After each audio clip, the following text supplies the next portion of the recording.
The sun hadn't yet cleared the ridge when the first shout echoed across the dry pasture. The morning air was cool and smelled of dust and sweat, the kind that always clung to men who worked the land before breakfast. A boy, barely 17, stood on one side of the fence line, his hands curled into fists, his chest rising and falling with stubborn anger. Across from him stood his grandfather, a broad-shouldered man with a graying beard and the kind of eyes that carried the weight of years, hard years. "Put it down, boy," the old man said, his voice deep and calm like an oak that refused to bend to the wind. But there was a warning under the calm, one that only made the boy's jaw tighten. "You don't own the world, old man," the boy spat, the words tasting like iron. "You don't even own this land." The old man's hand moved slow, deliberate, to the side of his belt. "It's been in this family since before you were born," he said. "And it'll stay that way so long as someone's got the guts to keep it." That was all it took. The boy lunged, years of resentment and pride exploding all at once. They fell against the fence, the rough wood snapping beneath their weight. Dust rose around them, the sound of grunts and fists breaking the quiet morning. Cattle stirred nearby, heads lifting, tails flicking, as the two generations battled not just over land, but over everything the land stood for. When it was over, the boy stood above his grandfather, breathing hard, his knuckles raw and bleeding. The old man lay still, eyes open but far away. The boy didn't say a word. He just turned and walked toward the horizon, the sun now breaking over the hills like fire behind him. By noon, word had spread through the small settlement of Dry Creek. Folks whispered on porches and in feed stores. "He beat his own kin," they said. "Left the old man by the fence like a dog." Some said the boy was cursed. Others said he was finally free. But nobody saw what was coming next. The boy didn't head east toward the next town or south toward the railway line. He went west, into the high desert where the land turned red and the sky looked close enough to touch. He carried nothing but a canteen and the bitterness that had built in him since the day his father left and never came back. For days, he wandered. He passed dry creeks, old mesquite trees twisted by wind, and wagon ruts so old they'd nearly vanished. He thought about the fight over and over. The fence line, that thin stretch of boundary, had always been a sore spot. The old man said it marked the edge of their property, but the boy believed it marked the line between being trapped and being free. By the third day, the canteen was empty. His boots were cracked, the sun pressed down like a punishment. Then near a stand of rocks shaped like sleeping giants, he saw smoke rising. He thought it was a settler's fire, maybe someone who'd share water or shade. But when he got closer, he saw them. Apache. There were 6 at first, silent, watchful. They didn't move when he stepped out from behind the rocks. Their faces were painted with the earth itself, eyes sharp and calm as eagles. The boy froze. He'd heard stories about raids, about the Apache who moved like ghosts through the desert, but he'd never seen one this close. One of the men spoke, a single word that the boy didn't understand. Then another man, older, stepped forward. He pointed at the boy's empty canteen, and then at his own water pouch. Slowly, he handed it over. The boy drank, the water cold and alive. He didn't know why they helped him, only that it wasn't pity. It felt like something deeper, a test he didn't yet understand. Days passed, and the boy stayed among them. They didn't speak much, but they watched him, teaching through gesture and patience. He learned to move quiet, to read the land, to see what others missed. The tracks of a coyote, the shimmer of heat over dry stone, the shape of danger before it arrived. He began to change. The anger that had once burned in him started to turn into something else, something harder and more focused. The Apache leader, a man with scars down his cheek and a hawk feather tied in his hair, watched the boy closely. One evening, as the sun bled across the desert sky, the leader spoke in rough English. "You fight your blood," he said. "But you do not know why." The boy didn't answer. He didn't have an answer. The man pointed east, toward the valley where Dry Creek lay. "You go back," he said quietly. "When you do, the land will not be the same." The boy looked at the horizon where the sky met the earth in a pale gold line. He didn't understand what the man meant, but he knew he'd be going back. Not to apologize, not to explain, but to finish what had been started. When he finally left the camp, he wasn't alone. Behind him rode 56 Apache warriors, men who owed him nothing but followed because the leader said the boy's fight was their fight too. By the time they reached the ridge overlooking Dry Creek, the valley was still, Smoke rose from the chimneys of the few wooden homes, and the wind carried the smell of cattle and dust. The boy stopped his horse and looked down at the same fence line where everything had begun. His grandfather was alive. Barely.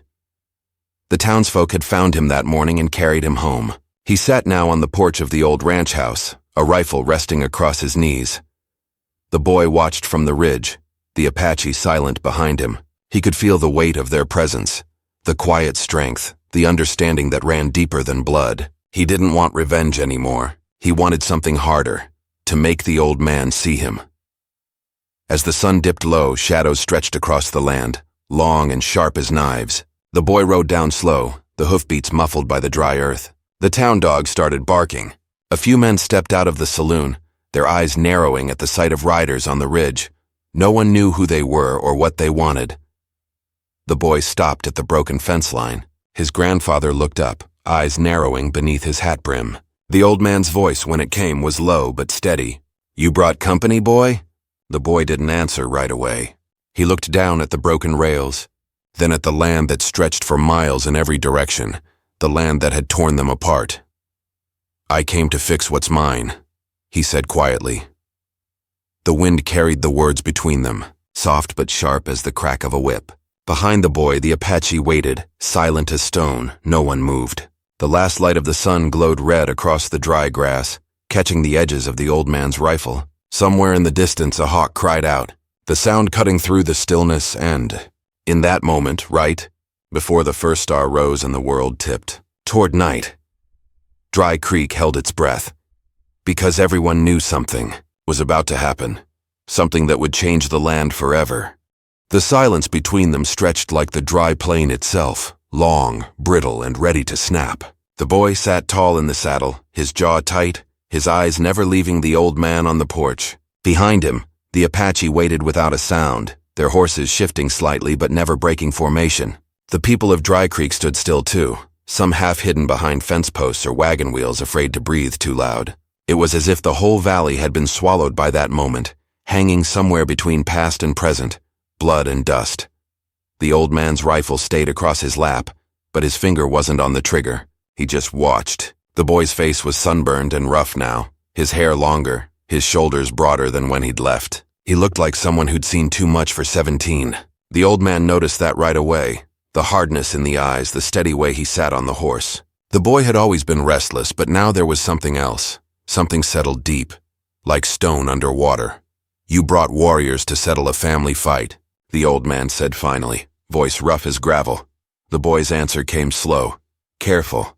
"I brought men who understand land, and what it costs." That made the old man's mouth twitch, not quite a smile, not quite anger. "They understand taking it, maybe, but not keeping it."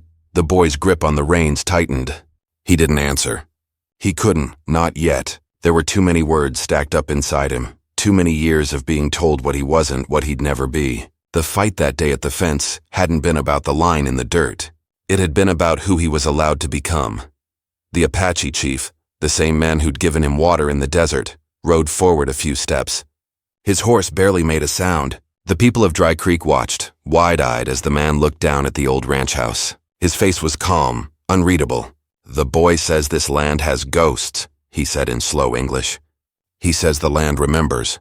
The old man frowned, his eyes flicking toward his grandson, then back to the chief. "Land don't remember. Men do," he said. The chief nodded once. "Then it remembers through you." The boy didn't speak. He just looked past the porch, past the old man, toward the fields where his father used to ride. He could almost see him, young, laughing, full of fire, before everything went wrong. The memory was like smoke, there for a second, then gone. His father had left after a fight much like theirs. The same fence, the same stubborn pride. Folks said he went chasing gold. Others said he fell in with outlaws. The truth was buried somewhere between rumor and silence. All the boy ever knew was that he never came back. His mother died not long after, worn down by loneliness and the land itself. The old man had taken him in, raised him like another mouth to feed, not like blood. Every fence post he pounded, every chore, every long day in the sun, it had all felt like punishment for something he didn't do. And when the argument over that line broke out again, it wasn't just about property. It was about everything that had built up over the years. The ache of being unwanted, unseen, now standing at the edge of that same line. He wondered if anything could still be rebuilt. The old man finally stood, laying the rifle against the porch rail. His steps were slow but firm as he came forward, the dust swirling around his boots. The Apache watched closely but didn't move. "You came back," the old man said. "Didn't think you would." "I had to," the boy said quietly. "I left things unfinished." The old man nodded, his eyes glinting. "That's the first honest thing you've said in a while." There was a long pause. The wind picked up, stirring the grass and rattling the loose boards on the barn. In the distance, thunder rolled low across the hills. The first storm of the season was coming, heavy and slow. The boy glanced up at the clouds and then back to his grandfather. "You said this land stays in the family so long as someone's got the guts to keep it," he said. "Well, I'm here to do just that. But not your way," the old man's eyes narrowed. "And what way is that?" "The way where men fight each other until there's nothing left worth fighting for." A quiet murmur passed through the small group of townsfolk who'd gathered behind the fence. No one dared step closer, but their curiosity was stronger than their fear now. The boy swung down from his horse, the sound of his boots hitting the dirt cutting through the still air. He walked toward the old fence line, where the rails still lay broken from their fight. The Apache chief dismounted too, moving beside him, hands open and calm. Together they looked at the boundary that had split generations. "This line," the chief said softly, almost to himself. "You call it yours, but it was drawn through our hunting ground long before your family was here." The boy looked at him, then back at his grandfather. "Maybe that's what's wrong," he said. "Maybe no one ever asked the land who it belongs to." The old man's jaw worked, his gaze hard. "You think you can make peace with words? With strangers?" The boy's voice stayed steady. "No, but maybe I can stop making enemies out of people who never took nothing from us." The wind rose again, blowing dust across the yard. The Apache horses shifted, the townsfolk muttered, and somewhere a door slammed shut. The storm clouds were moving closer now, their edges dark and swollen. The old man stared at his grandson for a long time. There was something flickering behind his eyes, something that might have been pride or pain, maybe both. "You sound like your father," he said finally. The boy's head lifted. "You said my father ran from this land." The old man's voice cracked just slightly. "He didn't run. He went looking for something better. Only problem was he never knew where to stop looking." The words hit harder than any fist. For years, the boy had carried anger toward a man he barely remembered. Now he saw that maybe the old man had carried something too. Guilt, loss, the kind that didn't show until you looked close. Before either could say more, a sharp crack split the air. A fence rail on the far side of the pasture broke loose and fell, scattering cattle. The thunder rumbled again, louder this time, rolling through the valley like an omen. The old man turned toward the sound, hand instinctively going to his rifle. The boy did the same, though for a different reason. He'd learned with the Apache that storms often brought trouble, wild animals, flash floods, sometimes worse. But this time, it wasn't nature's doing. On the ridge beyond the pasture, a small group of riders appeared, 5, maybe 6. Settlers from the neighboring claim, the ones who'd always said the Dry Creek line wasn't rightful. The old man's face went still. "Them again," he muttered. The boy glanced at the chief, whose eyes had already narrowed. The Apache had seen conflict like this before. Land, pride, greed, it all came from the same place. The riders didn't come down fast, just steady, like they already knew the kind of fear they carried. The lead man raised a rifle in the air, not firing but making his point clear enough. "They're here for the same reason we fought," the boy said quietly. The old man's voice was low. "Then you best be ready to see what fightin' really looks like." The boy didn't answer. He just looked again at the line in the dirt, the same line that had started everything. And then at the Apache warriors behind him. Still calm, still waiting. The storm clouds darkened, the air thick and charged. The boy could feel the electricity in it, the pull of something that couldn't be stopped now. As the first drop of rain hit the dust, the boy took a step forward, standing between the ranch house and the approaching riders. He wasn't sure yet what he was protecting, the land, his grandfather, or the fragile piece of truth he'd just begun to uncover. The old man called his name once, but the boy didn't turn. The thunder rolled again, shaking the sky, and the Apache warriors shifted their horses closer, forming a silent wall behind him. And there, beneath the gathering storm, 3 generations of battle and memory collided, blood against blood, history against pride, while the land itself waited to see which one would finally learn to listen. The rain started to fall harder, the first drops hitting the fence post like the ticking of time. The boy looked up at the dark clouds, his face wet, his heart steady. Somewhere inside him, a truth was beginning to take root. But the fight, the real one, was just beginning.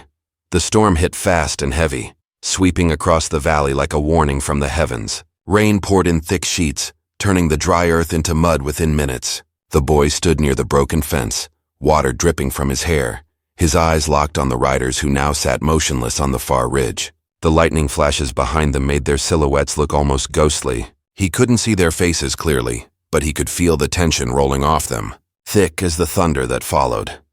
The old man had taken position on the porch again, his rifle steady across his knees. His voice carried faintly through the rain. "You'd better get back under cover, boy. This ain't your fight no more," but it was. The boy knew it deep down. The land, the blood, the pride. It all ran through him like the storm itself. He turned slightly toward the old man, water running down his face. "You said it yourself. A man's gotta have the guts to keep what's his. I ain't running." The Apache chief rode up beside him, his calm unshaken despite the chaos of wind and rain. "They will come," he said quietly. "They think you have something worth taking," the boy nodded. "They're right about that." Across the field, the riders began moving down the ridge. The lead man shouted something over the thunder, but the words were lost in the storm. Behind the boy, the Apache warriors spread out, horses steady, eyes focused. They didn't need orders. Every one of them knew how to read danger. The old man shouted again, his voice strained with both anger and worry. "You bring these men here and think they'll scare anybody off? You're making it worse." The boy turned and met his grandfather's eyes through the rain. "Maybe it needs to get worse before it gets better." The old man stared at him, his face unreadable. He knew that stubborn look. It was the same one his son used to have before he left Dry Creek. Maybe this was the curse of their bloodline, he thought, men too proud to bend until something broke.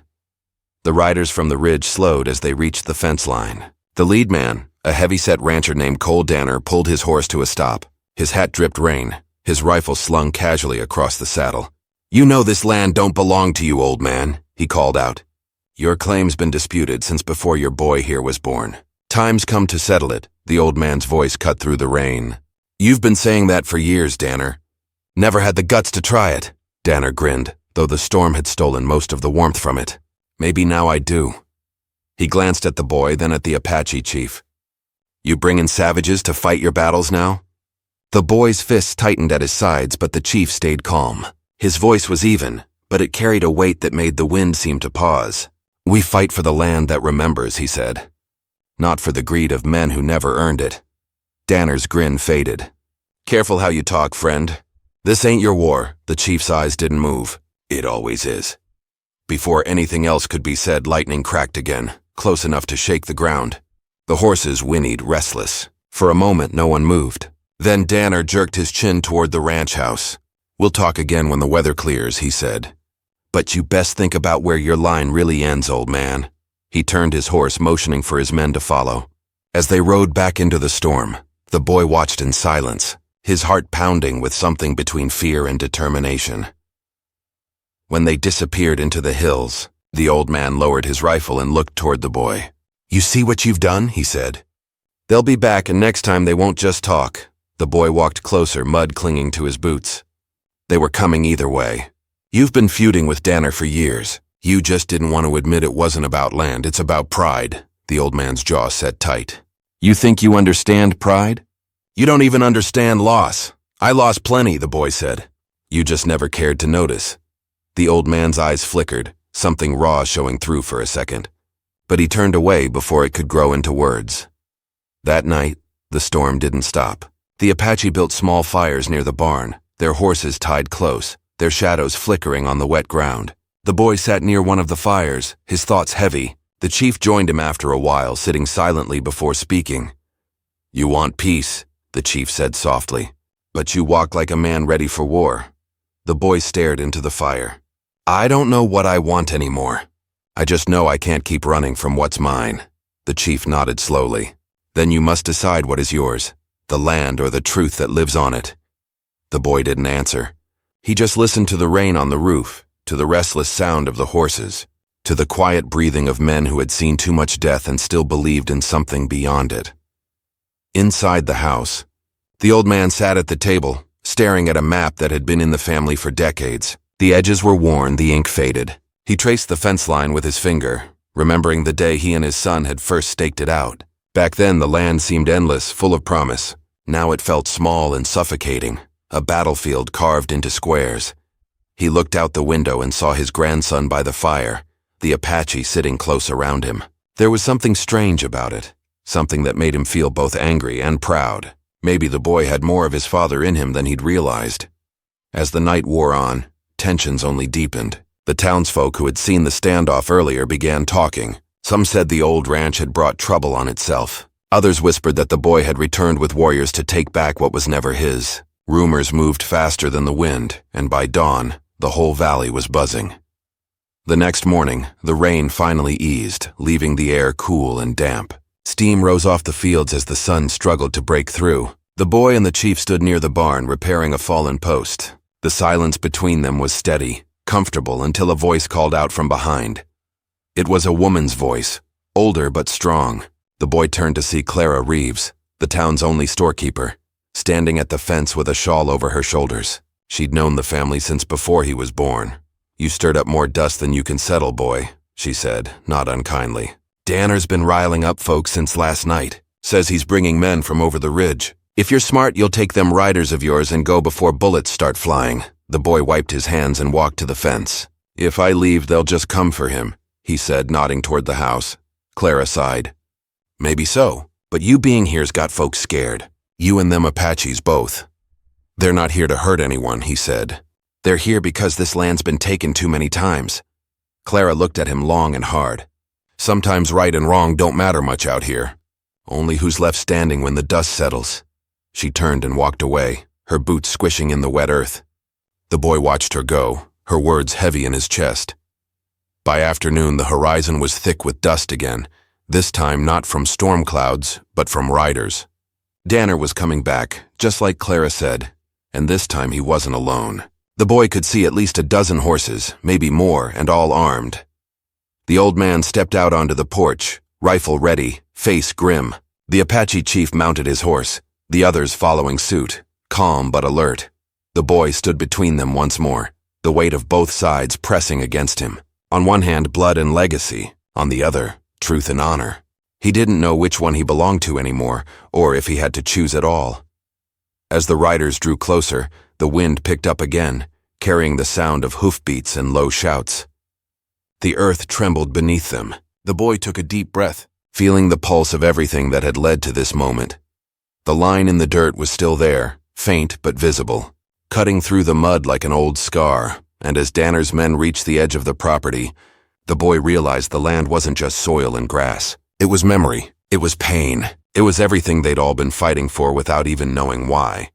The sun broke through the clouds just enough to cast long shadows across the valley, stretching from one side of the fence to the other, blurring where one man's claim ended and another's began. The boy reached for the reins of his horse, his jaw set, his heart steady.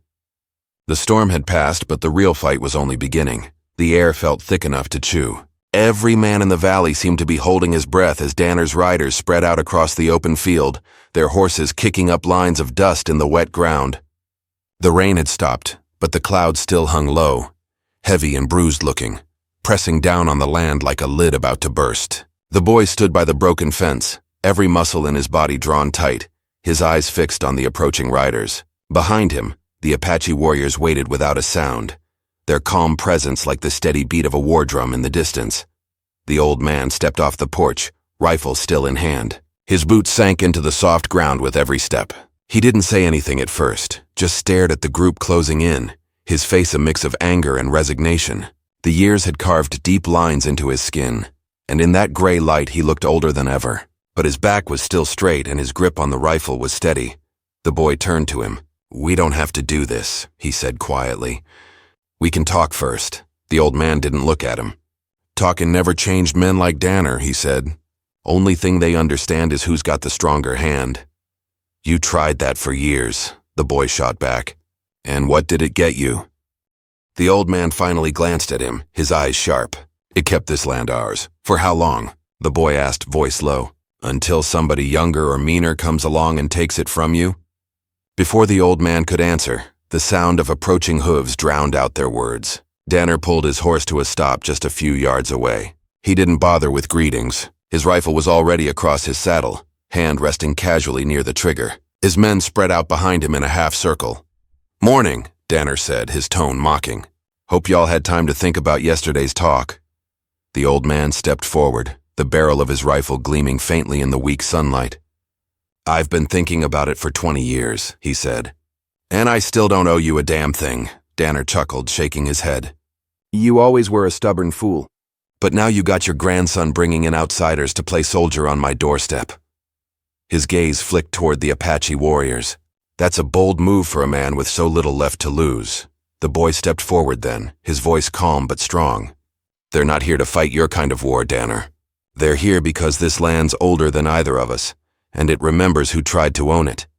Danner turned his eyes on him, the grin fading from his face. "Son, I don't take kindly to boys preaching about things they don't understand. This land ain't some ghost story. It's property, and property gets divided one way or another." The boy didn't flinch. "Maybe that's what's wrong. You see dirt. I see home." Danner's hand twitched on the rifle. The movement was small, but the Apache saw it instantly. Several of them shifted, their hands lowering toward their weapons, though none drew first. The tension snapped like a taut wire. The air itself seemed to hum. The old man stepped in front of his grandson, raising his rifle slightly. "You'll leave this land, Danner," he said, voice low and hard. "You want to fight, you'll fight me." "Not the boy. Not them," Danner laughed, a dry, humorless sound. "You think this is still about you? You're just the last man standing on a piece of ground nobody wants to see rot with you." He nodded toward his men. "We take it today." For a moment, no one moved. The horses pawed nervously at the ground, sensing what was coming. A gust of wind swept through, carrying the faint smell of wet grass and gun oil. Then the boy took one step forward, his voice cutting through the silence. "You'll have to go through me first." The old man turned sharply. "Don't be stupid, boy." "I'm not," the boy said, eyes still locked on Danner. "I'm just done watching this land turn into a graveyard." The Apache chief rode up beside him, his presence quiet but commanding. "The earth remembers every drop of blood it drinks," he said. "Make sure it remembers for the right reason," Danner sneered. "You talk too much for a man who don't belong here." The chief didn't blink. "We all belong to the land. Some just forget who came first." The standoff dragged on, seconds stretching into minutes. Even the wind seemed to stop. Then, in the distance, thunder rolled again, soft but steady, an echo of the storm that had passed but not truly gone. Finally, Danner broke the silence. "You've got till sundown," he said, his voice cold. "Pack up and leave. Next time I come back, I won't be asking." He turned his horse sharply, signaling for his men to follow. They rode off slow, deliberate, letting the sound of their departure linger like a threat. When they were gone, the old man lowered his rifle but didn't look relieved. "They'll be back," he said. The boy nodded. "I know." "Then you'd better start thinking about what comes next," the old man said. "Because the next time, there won't be talking." The Apache chief dismounted, his boots sinking into the wet earth. "The man who fights without purpose loses twice," he said. "Once to his enemy and once to himself." The old man gave him a look. "You got a lot of sayings for someone who don't have to live with the mess they make." The chief didn't reply. He simply walked toward the fence, studying the line of broken posts as if reading a story written in the dirt. The boy followed, the sound of rainwater still dripping from the eaves behind them. As they worked to reset the posts, the boy felt the weight of everything pressing down on him, the years of feuds, the stubborn pride, the land that had swallowed generations whole. He'd thought coming back would give him answers, but all it had done was stir up ghosts he didn't know how to face. That night, the town's lights flickered faintly across the valley. The boy stood on the ridge overlooking Dry Creek, the Apache fires glowing softly below like watchful eyes. He could see the faint trails where Danner's riders had gone, and a part of him knew they weren't far. Men like Danner didn't give warnings without meaning to make good on them. Behind him, the old man's voice came from the dark. "You really think they'll stop if we just stand here?" The boy didn't turn. "Maybe not, but if we fight, nobody wins." The old man walked closer, his tone quieter now. "You still believe peace can grow out of dirt that's been fed on hate?" The boy looked toward the horizon, where the land met the sky in a faint orange line. I believe it's the only thing that'll keep us from dying the same way they did before us. The old man studied him in silence, the flicker of firelight casting strange shadows across his weathered face. For the first time, he saw something different in his grandson, not rebellion, but conviction. Maybe even courage. Before dawn, riders were spotted again, this time more of them.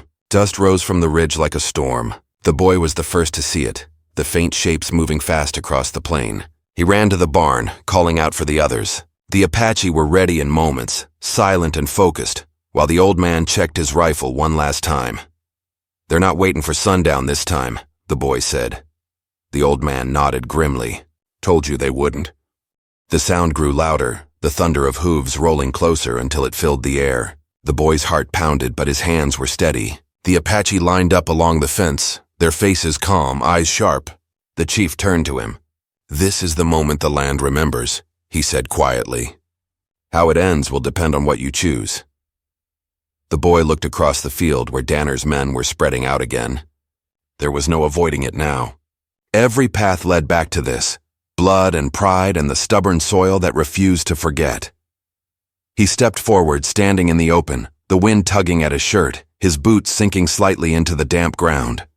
Behind him, his grandfather's rifle clicked into place. Across the field, Danner raised his hand, signaling his men to stop. The air went still again. The boy could hear nothing but the sound of his own heartbeat. Danner's voice carried through the distance. "This is your last chance, boy. Move aside." The boy took a breath, steady and deep. "No." The word was soft, but it carried. Danner's jaw tightened. "Then you picked your side." The boy didn't move. The sky above was turning red with the rising sun, the light catching the edges of the broken fence line. Somewhere behind him, the old man whispered something he couldn't quite hear. Maybe a prayer. Maybe just his name. And as Danner's men began to move again, the sound of hooves building to a roar, the boy squared his shoulders, ready for whatever came next. The land beneath his feet trembled, the air thick with dust and destiny. The fight hadn't started yet, but every soul in Dry Creek could feel it coming. The sun had barely risen when the valley finally fell silent. The smoke from the fires drifted low over the ridge, and the air was thick with the scent of dust and pine. For the first time in days, there was no shouting, no gunfire, no tension hanging between the trees. Just the wind, gentle and uncertain, sweeping across the broken fence line where it had all begun. The boy stood there, older now somehow, his shoulders heavy with more than just exhaustion. His hands were rough, blistered, but his eyes held something different. Something his grandfather had seen before in the faces of men who'd lost and won at the same time. The old man leaned against a post, the one still standing after all the chaos, and looked out toward the distant ridge where the Apache warriors were beginning their slow return to the desert. They hadn't spoken much since the fighting ended. There was too much between them for words to easily cover. Yet in the quiet, the boy's presence beside him said what needed to be said. Neither of them had truly been right, but both had been wrong in their own ways. The fence line that once divided their land had nearly destroyed their family, but it had also forced them to see what really mattered. The grandfather finally broke the silence.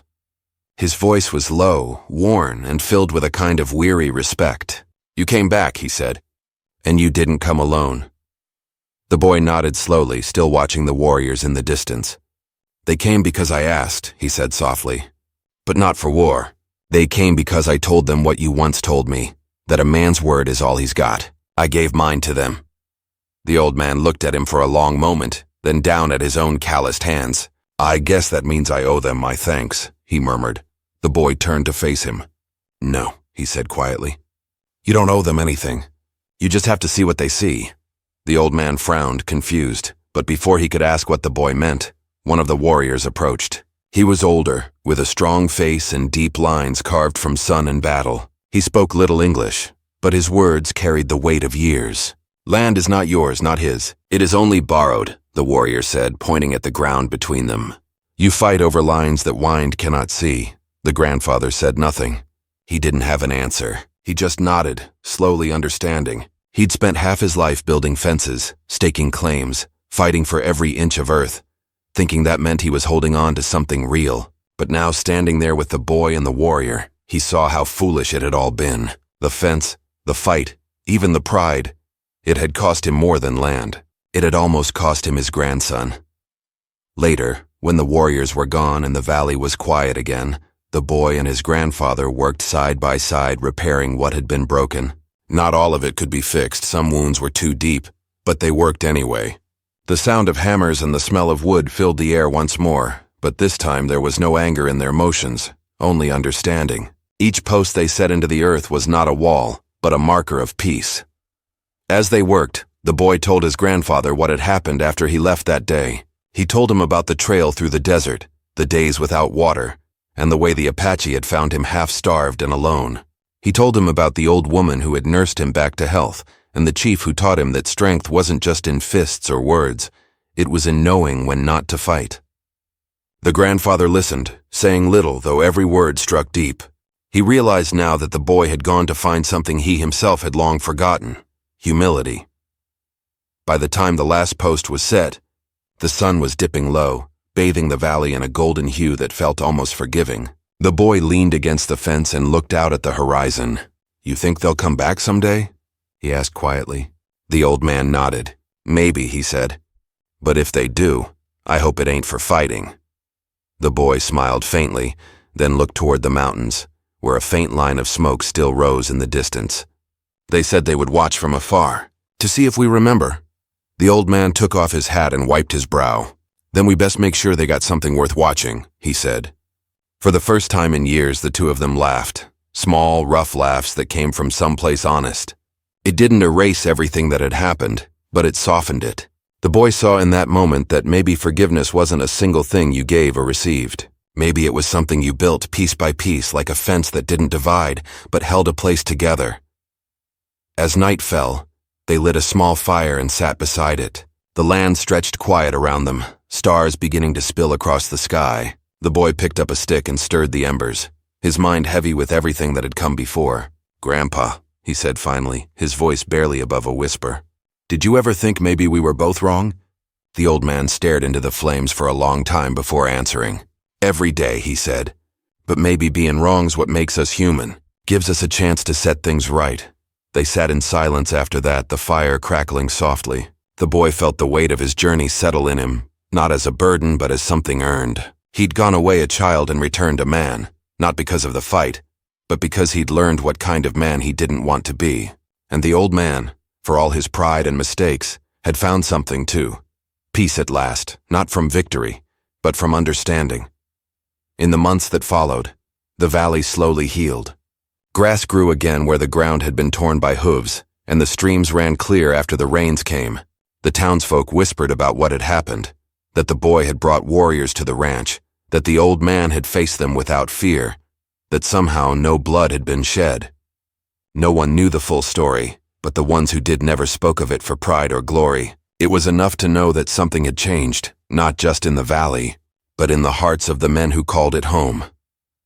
And though the boy sometimes rode far out beyond the hills, he always returned by dusk, his horse trotting slow along the fence line that now stood as a quiet reminder of where they'd been. Some nights, when the air was still, he thought he could hear the distant drums of the Apache echoing across the plains, a sound not of war, but of memory.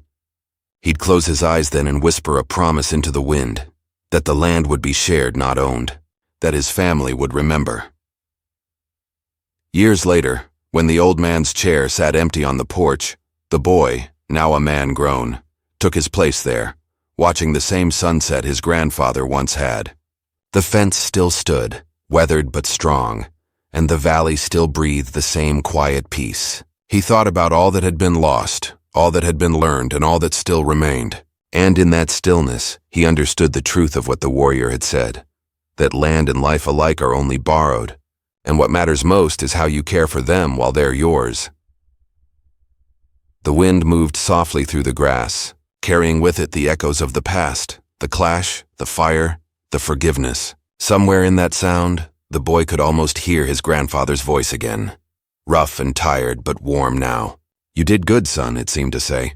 The boy smiled faintly and looked out at the horizon, the last light of day fading into gold.